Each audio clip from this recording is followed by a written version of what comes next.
Située au sud-ouest du Burkina Faso, Banfora est une ville fondée en 1903. Capitale de la région des Cascades et de la province de la Comoé, elle compte environ 167 251 habitants selon le dernier recensement de 2006. Avec son climat de type tropical, une température moyenne annuelle de 27,7 degrés Celsius et des précipitations moyennes de plus de 900 mm, Banfora s'est développée grâce à l'industrie de la canne à sucre et aussi à l'apparition de l'exploitation de la filière mangue.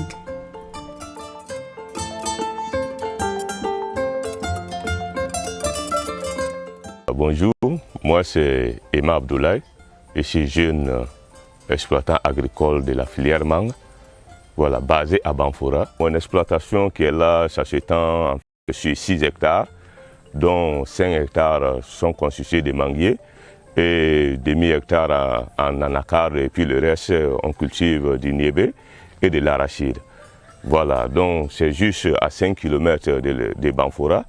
Voilà, juste dont on fait de la mangue et dans les vergers, on y trouve des variétés comme l'Amélie, la Quinte et la Brooks.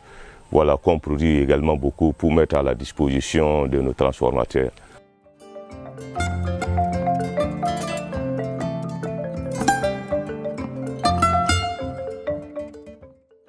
Je suis membre de la société coopérative des producteurs de mangue de Banfora. Voilà, au sein de la société coopérative, je suis le responsable à l'organisation et à la formation. Bon, la société coopérative dont la présidente est une femme. Donc notre société coopérative aussi est membre de la filière nationale qui est l'Union nationale des producteurs de mangue du Burkina Faso. Et au sein de l'Union, voilà, moi je fais partie aussi d'une cellule jeune. La cellule jeune au sein de l'Union nationale, son travail, c'est justement de promouvoir la place des jeunes au sein de l'organisation et de faire avancer la filière mangue. Voilà. Donc l'Union aussi nationale des producteurs de mangue est membre de la Confédération paysanne du Faso. Et au sein de la Confédération paysanne du Faso, moi je fais partie d'un collège des jeunes qui a été installé pour réfléchir sur la place des jeunes au sein de l'agriculture.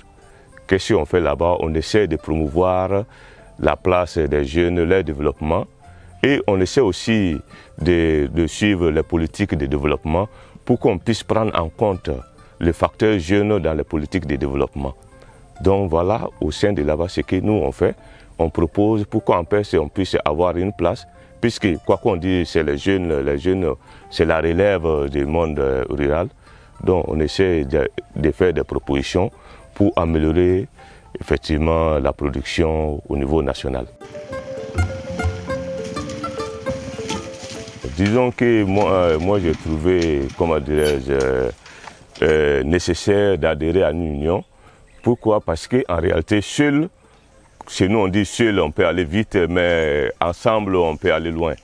Donc, c'est cette logique qui m'a fait adhérer à l'Union. Et j'ai trouvé effectivement que l'Union nous offrait des opportunités pour valoriser nos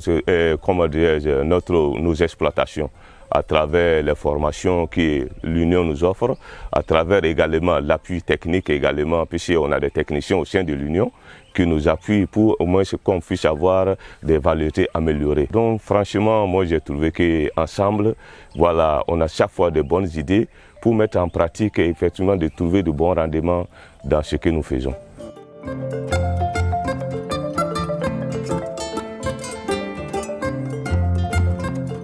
En tant que jeune agriculteur, jeune exploitant, réellement on est confronté, comment dirais-je, aux difficultés que beaucoup de jeunes rencontrent dans les pays en voie de développement. Les difficultés sont entre autres, c'est le manque de formation. Voilà, les gens sont en manque de savoir, soit par la non-scolarisation ou la déscolarisation. Ensuite, il y a aussi l'accès à la terre. Voilà, beaucoup de jeunes n'ont pas accès à la terre, alors que c'est ça aussi le facteur premier, voilà, de la production agricole. Beaucoup d'hommes n'ont pas accès à la terre. Il y a aussi l'accès au financement. Aujourd'hui, au Burkina Faso, l'accès au financement devient vraiment un handicap pour beaucoup de jeunes qui bloquent effectivement l'entrepreneuriat agricole. Voilà. Et après aussi, on a ce qu'on appelle l'insécurité. Franchement, depuis 2016, l'insécurité, vraiment, ça bloque la production et ça bloque aussi l'installation des jeunes dans la production. Vous voyez, c'est des facteurs comme ça qui bloquent réellement la pratique au niveau national chez nous au Burkina Faso.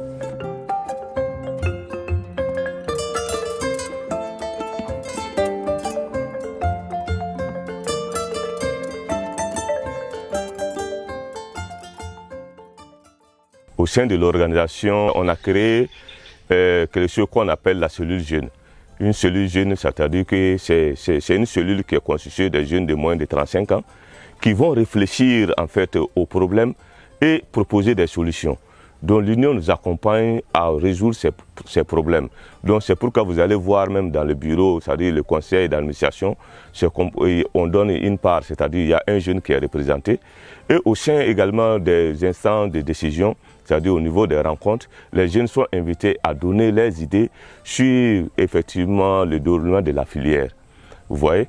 Donc aussi, on essaie d'accompagner aussi les jeunes à avoir accès au crédit. C'est-à-dire que l'Union se porte en aval, se porte en garantie pour que les jeunes là puissent bénéficier des financements pour réaliser les projets. Ensuite, on nous accompagne en équipement. C'est-à-dire qu'au sein de l'Union, il y a des équipements qu'on loue pour venir travailler dans nos exploitations. Après, voilà, on va de bon. Vous voyez que l'Union essaye un temps super pour nous accompagner avec les moyens qu'elle a.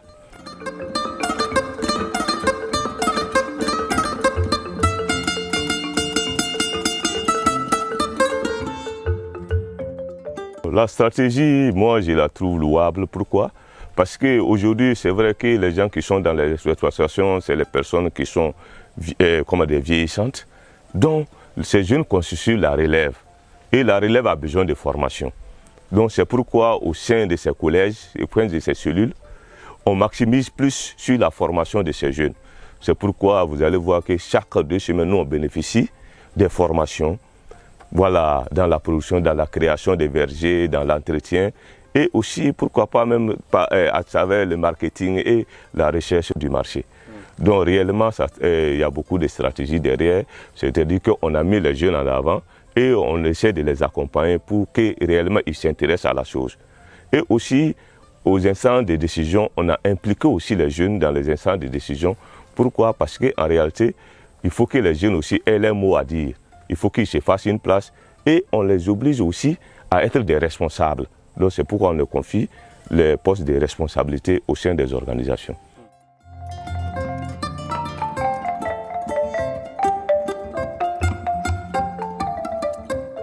À l'endroit du public français, puisque depuis début novembre, on devait être là-bas pour échanger. Bon, c'est un rendez-vous manqué, certes, dû à la pandémie, mais bon, je vais dire qu'en réalité, on n'a pas pu s'y rendre, mais on reste toujours en contact. Et l'agriculture, aujourd'hui, c'est la base du développement. Et il faut que nous, on garde le contact pour effectivement voir comment faire développer, comment faire nourrir le monde entier avec ce que nous avons. Donc il faut qu'on mette du sérieux, il faut qu'on travaille plus. On aura d'autres occasions pour échanger nos expériences, parce que c'est la rencontre des deux mondes. Quel que soit Alpha, il y a un résultat positif qui va sortir de ça. Donc ce rendez-vous, c'est reporté seulement, mais on va se rencontrer pour essayer de voir qu'est-ce qu'on peut apporter à notre agriculture.